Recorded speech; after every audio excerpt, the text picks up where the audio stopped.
Tant d'admiration et de curiosité stimulée nous ont poussés à ajouter un étage à notre fondation et à réaliser un troisième petit Québécois.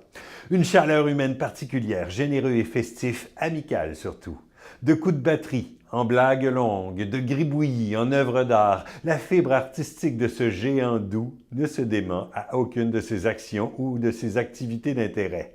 Poète du Prismacolor, musicien du bloc Lego, sculpteur d'armes en carton, notre aspirant artiste ne sera pas déçu en termes d'options possibles pour exprimer sa fibre créative. Bercé par les couleurs flamboyantes d'un Cirque du Soleil qui brille partout, même s'il a été vendu, il vient quand même de nous.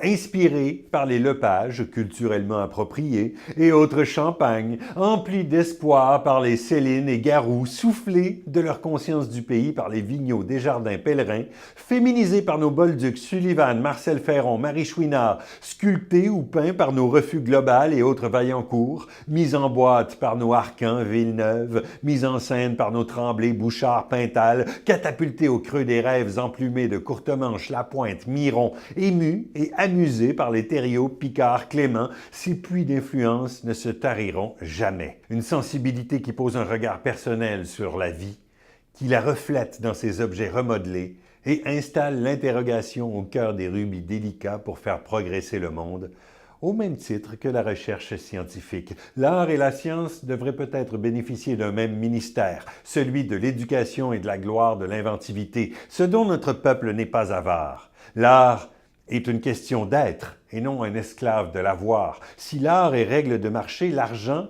devient la seule culture, l'anglais devient la seule monnaie, la recette est toujours copiée et les ingrédients risquent d'être génétiquement modifiés. L'art est la plus belle carte de visite dans le monde entier.